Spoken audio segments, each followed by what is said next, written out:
जब काल विनाश का छाता है तो सबसे पहले विवेक मर जाता है। नमस्कार, मैं निधि रतन और आप देख रहे हैं नेशनल दस्तक। इजराइल और फिलिस्तीन के युद्ध को लगातार 3 महीने से भी ज्यादा का समय हो गया, लेकिन युद्ध थमने का नाम नहीं लग रहा। तमाम खबरें हम आपको दिखा रहे हैं, तमाम वॉर से जुड़ी अपडेट हम आपके सामने लेकर आते हैं, लेकिन YouTube गाइडलाइन की वजह से हम आपको तस्वीरें नहीं दिखा सकते। तस्वीर बहुत ही भयानक है, लेकिन युद्ध के बदले युद्ध, बमबारी के बदले बमबारी और नफरत के बदले नफरत। अब इजराइल जो है अब कटघरे में खड़ा हो गया। इजराइल जो है बर्बादी की कगार पर आ गया है और नेतन्याहू ने जो सोचकर युद्ध छेड़ा था, अब वो उन पर उल्टा दांव फंस गया है। नेतन्याहू को अब समझ नहीं आ रहा कि वो अब करे तो क्या करें, क्योंकि उन्होंने मासूम फिलिस्तीनी लोगों की जाने ली हैं। एक खूंखार, एक हत्यारा प्रधानमंत्री अब अपने ही जाल में फंसता हुआ नजर आ रहा है, क्योंकि जब आप अति कर देते हैं किसी भी चीज की, वो विनाश का कारण बन जाती है। अब इजराइल का विनाश नजदीक आ गया है।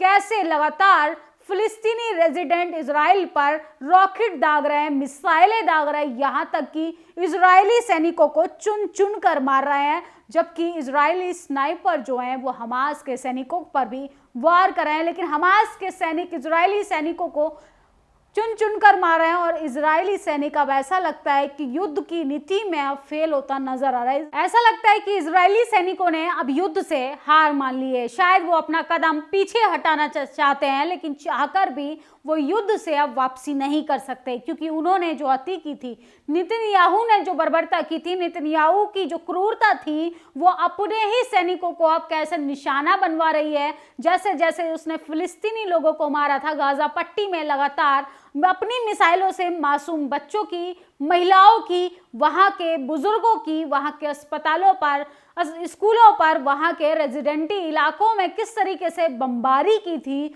अब उसका खामियाजा नेतन्याहू को शायद भुगतना पड़ेगा। चाहकर भी नेतन्याहू को अब कोई भी देश नहीं बचा पाएगा, क्योंकि नेतन्याहू एक बहुत ही बड़ा खूंखार, खूनी हत्यारा है। इतिहास के पन्नों में जब नाम दर्ज होगा तो इजराइल का और इजरायली प्रधानमंत्री नेतन्याहू का हत्यारों में नाम लिखा जाएगा। उसके किरदार को खून की स्याही से दिखाया जाएगा, किस तरीके से उसने पूरे फिलिस्तीन को बर्बाद कर दिया। फिलिस्तीनी रेजिडेंट अब इतने परेशान हो चुके हैं, इतने उसकी बर्बरता से इतने ज्यादा अब वो थक चुके थे कि आखिर वो कब तक अपने देश की, अपने ही नागरिकों की लाशें उठाते। आखिर एक न एक दिन तो डर खत्म होना ही था, और वही हुआ इजराइल के साथ। फिलिस्तीनी रेजिडेंट लोग किस तरीके से फिलिस्तीन की आज़ादी के समर्थन में खुलकर विरोध कर रहे हैं, और हमास भी अब इजराइल के समर्थन में आकर लगातार बमबारी कर रहा है। इजरायली सैनिकों की लाशें तक अब नेतन्याहू नहीं उठाना चाहते हैं, क्योंकि अब उनको लगता है कि शायद इस युद्ध में अब हमारी वापसी होना भी असंभव है, और हार मान लेना ही, स्वीकार कर लेना ही अपनी हार को, शायद ये उनको अब चुनौती जैसा लगने लगा है। अब उनको लगने लगा है कि उन्होंने कुर्सी की चाहत में जो चीजें की थी, कुर्सी की चमक में दो देशों को किस तरीके से युद्ध में झोंक दिया था, अब उनको करने पर शायद पछतावा हो रहा है। और तमाम दुनिया भर के देश जो हैं वो इजराइल से अपना पल्ला झाड़ चुके हैं। वही इजराइल जो दुनिया भर में ये छाती पीटता था कि हमारे पास सबसे ज़्यादा हथियार है, हम सबसे ज़्यादा हथियार बनाने वाले शक्तिशाली देश है, अब वो भी एक्सपोज हो चुका है कि इस युद्ध से सिर्फ इजराइल की बर्बरता ही नहीं, बल्कि इजराइल की कायरता भी हमारे सामने आ गई। कैसे इजराइल ने तमाम देशों के सामने अपना झूठा भौकाल बनाया था, भौकाल जो है वो कैसे उसका भांडा फूट चुका है। अब नेतन्याहू एक्सपोज हो चुके हैं पूर्ण तरीके से, वो अब खाली हो चुके हैं, अब हार चुके हैं। ये बात उनको अब समझ लेनी चाहिए, क्योंकि लगातार इजरायली सैनिक मारे जा रहे। किस तरीके से फिलिस्तीनी नागरिक जो हैं इजराइल से अपने ही लोगों की लाशों का बदला ले रहे हैं। बम के बदले बम, मौत के बदले मौत, लाश के बदले लाश, गोली के बदले गोली से जवाब दे रहे हैं। अमरीश मिश्रा लगातार ट्वीट कर रहे हैं गाजा हमास को लेके। फिलिस्तीनी रेजिडेंट ने खान यूनिस स्ट्रीट में 5 एक घर के अंदर छिपी IDF यूनिट को आरपीजी गोली के निशाना बनाया। आरडीएफ सदस्यों के मृत और घायल होने की पुष्टि हमारे सामने आ रही है। आईडीएफ के जवान लगातार मारे जा रहे हैं क्योंकि वो हमास के सैनिकों को नहीं देख पा रहे हैं। इजरायली सैनिक भी लगातार युद्ध को जीतने का प्रयास कर रहे हैं, लेकिन ऐसा होना असंभव दिखता जा रहा है। इजराइल जो है अब अपनी ही नीतियों में घिरता हुआ दिखाई दे रहा है। किस तरीके से इजराइल जो है अपने ही सैनिकों की लाश नहीं उठाना चाह रहा। आगे अल कासिम ब्रिगेड ने मध्य क्षेत्र के लोगों में आईडीएफ बलों पर भारी क्षमता में गोले दागे। किस तरीके से उन्होंने हमला किया। गाजा पट्टी के दक्षिण में खान यूनिस, पूर्व में अल यासीन 105 शैल से अल कासिम ने एक आईडीडी सैनिक वाहक पर बमबारी की। ये ब्रेकिंग खबरें मैं आपको बता रही हूँ कि अल कासिम लड़ाकों ने खान यूनिस पूर्व खूजा क्षेत्र के घुसपैठ कर रहे एक आईडीएफ पैदल सेना बल पर किस तरीके से विस्फोटक किया, जिसमें इजरायली सैनिक मारे गए और घायल भी हुए हैं। अब लगातार जो है युद्ध जो है वो काफी भयानक होता जा रहा है। किस तरीके से वहां के लोगों को लगातार मारा जा रहा है, क्योंकि इजराइल ने भी अपनी क्रूरता जो है इतनी कर दी थी कि मासूम लोग जो है मारे गए थे। सिर्फ फिलिस्तीन जो है वो शांति चाहता था। शांति के बदले उन्हें क्या मिला? अपने ही देश की आज़ादी के लिए उन्हें तमाम तरीके के संघर्ष करने पड़ रहे हैं। तमाम तरीके की चीज़ें अब खुलकर सामने रखनी पड़ रही है। वो खून नहीं चाहते थे, वो हिंसा नहीं चाहते थे, लेकिन आप किसी मासूम को, किसी बेगुनाह की जब जान लेंगे, जब उसका दर्द, चीख और जनसैलाब, आंसुओं का जो गुंबार है बाहर निकल कर आएगा, न जाने कितने लोगों को उसके आगोश में ले लेता है, कितने लोगों की बर्बादी होना शुरू हो जाती है, कितने लोगों को शायद ख़त्म कर देता है, कितने लोगों की जानें ले लेता है। शायद इन खबरों से आपका दिल, दिमाग में शायद ये खबरें चोट कर पाएँ कि जब आप किसी मासूम, कमज़ोर व्यक्ति को सताने की कोशिश करते हैं, उसका अंजाम क्या होता है। ये आप फिलिस्तीनी और इजरायली युद्ध से आप देख सकते हैं कि इजराइल ने कैसे अपनी बर्बरता की थी फिलिस्तीनी नागरिकों के साथ, अब वो कैसे घिरता हुआ नजर आ रहा है। तस्वीरें इतनी भयानक है कि हम आपको नहीं दिखा सकते। एक मृत बच्चा, सोचिए, एक परिवार खत्म कर दिया गया है इजराइल ने बमबारी में। उसमें छोटे से बच्चे के हाथ में, मरे हुए बच्चे के हाथ में एक पिता बेबस लाचार होकर उस बच्चे के हाथ में बिस्किट थमा रहा है। सोचिए, इन तस्वीरों को जब आप देखेंगे तो लगेगा हम किस ओर जा रहे हैं। एक तरफ तो हम आधुनिक दुनिया में प्रवेश कर रहे हैं, दूसरी ओर हम देख रहे हैं कि हम एक दूसरे के खून के प्यासे हो गए। फिलिस्तीनी ऑनलाइन ट्वीट करता है कि a father who went to buy biscuit for his son return to find the son and wife killed by Israeli missiles in the house they refuge the Khan Younis south of Gaza. Gaza पट्टी में किस तरीके से एक व्यक्ति ने अपने परिवार को खो दिया, और तस्वीर इतनी भयानक है कि हम आपको कॉपी गाइडलाइन की वजह से नहीं दिखा सकते। और इराक में, इराकी एम्बेसी के बाहर लंदन और इराक में फिलिस्तीन के समर्थन में धरना प्रदर्शन हो रहा है। न्यूयॉर्क में धरना प्रदर्शन हो रहा है।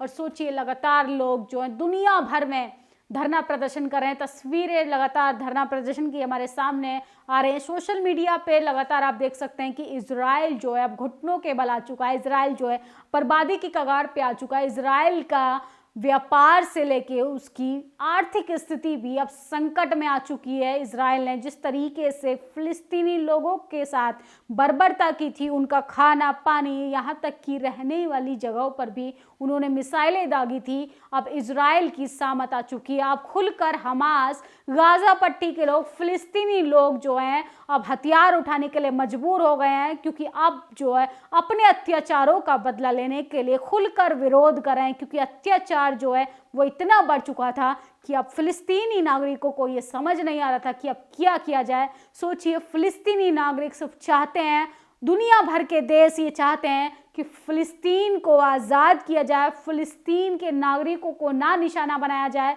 लेकिन इजराइल के कायर प्रधानमंत्री नेतन्याहू के दिमाग में ये नहीं बात आ रही है कि आखिर वो कुर्सी की चमक में इतने पागल हो सकते हैं, कोई व्यक्ति इतना सनकी हो सकता है कि वो मासूम लोगों को निशाना बना सकता है।